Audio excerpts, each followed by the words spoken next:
साथियों, पहले ही कहा गया कि टाइम कम है। साथियों, सबसे पहले आप सबको बताना चाहता हूं कि अभी हमारा जो पिछला कार्यक्रम था वो राखी गढ़ी था, और वो राखी गढ़ी वो ऐतिहासिक जगह है जहां से हमारे पूर्वजों की 4700 साल पहले के जो नरकंकाल निकले और उनके डीएनए से पूरे भारत और पूरे विश्व को, पूरी दुनिया को ये पता चला कि वो जो नरकंकालों से जो डीएनए मिलता है वो यहाँ पर जो 4000 साल पहले जो लोग आर्यन बन के आए उनसे नहीं मिलता है। और वो आर्यन साथियों कोई और नहीं, वो ब्राह्मण है। और ये बात हमें छुपाने की जरूरत नहीं है, डरने की जरूरत नहीं है। जब उनका डीएनए हमारे से नहीं मिलता तो हमें उनका नाम लेने में बुराई क्या है? वो विदेशी लोग हैं, हमारे देश पर कब्जा किए बैठे हैं, और जब तक हम खुलकर अपने समाज को उनका नाम नहीं बताएंगे हमें कैसे पता चलेगा कि हमारा दुश्मन कौन है? वो हर रोज हमें बताते हैं हिंदू मुस्लिम, हिंदू मुस्लिम, और हम ये नहीं बता रहे कि विदेशी असली कौन है। असली विदेशी इस देश में जो ब्राह्मण है, जो 3% लोग जो सदियों से हमारे ऊपर राज कर रहे हैं, उन्हें हमें पहचानना पड़ेगा। हम तो ये भी नहीं कह रहे थे अभी वो देश छोड़ के चले जाएं, हम तो सिर्फ बता रहे हैं अपने लोगों के कि वो विदेशी हैं। अपने दोस्त और दुश्मन को पहचान लो साथियों, ये काम आप लोगों को करना पड़ेगा। क्योंकि जब फूले जी और माता सावित्रीबाई फूले जब इस देश में शिक्षा की अलग जगह रहे थे तो उनको घर से निकलवा दिया गया था ब्राह्मणों के द्वारा, तो उन लोगों को साथ किसने दिया था? बताएंगे आप लोग किसने साथ दिया था? एक हाथ उठा, मुसलमानों ने। फातिमा बेगम, माता फातिमा बेगम जो थी, उन्होंने उनको साथ दिया उनका। मुसलमानों ने उन्हें स्कूल खोलने के लिए जगह दी, मुसलमानों ने उन्हें रहने के लिए जगह दी। तो मुसलमान हमारे दुश्मन कैसे हो सकते हैं? मुसलमान तो हमारे भाई हैं। और अभी डीएनए रिपोर्ट ने भी साबित कर दिया कि मुसलमान हमारे डीएनए के भाई हैं, और डीएनए से बड़ा सबूत कोई सबूत नहीं होता।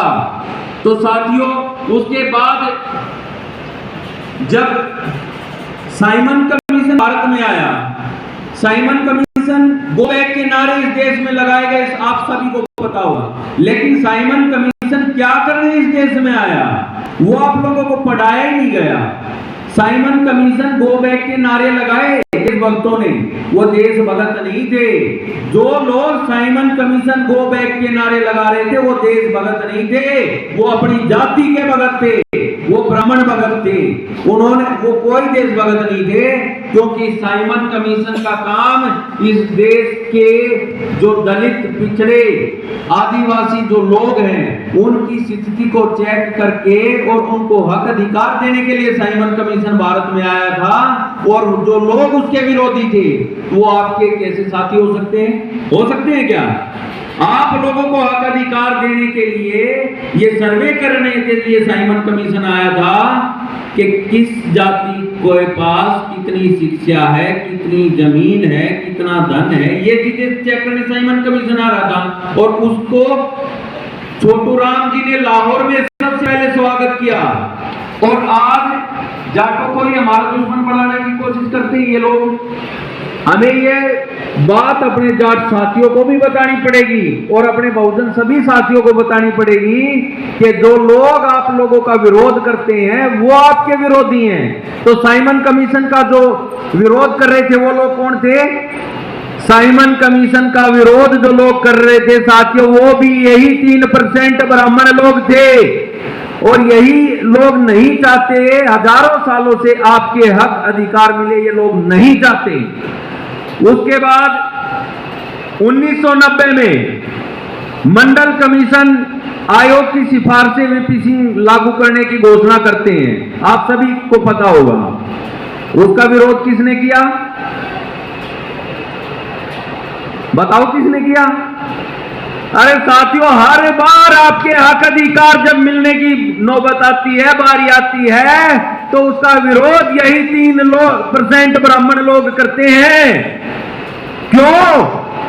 देश हमारा, हमें अधिकार जब मिलते हैं तो विरोध हमारा यही 3% ब्राह्मण करते हैं। किसी मुसलमान ने हमारा विरोध नहीं किया, किसी सिख ने हमारा विरोध नहीं किया, किसी ईसाई ने हमारा विरोध नहीं किया।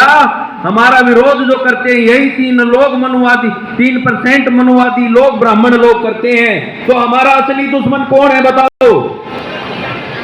ब्राह्मण है ना हमारा दुश्मन है। और अभी 2019 के चुनाव में हरियाणा में जाट और नॉन जाट का चुनाव हुआ। आप सबको पता है कि हरियाणा में क्या हुआ, किस तरह तांडव हुआ। और उसके बदले में टिकटें किसे मिली? मिली क्या? मिली? खाती लोहार नाई धोबी मिली किसी को टिकटें? नहीं मिली। टिकटें किसको मिली? लगाओ वामन में जिंदाबाद।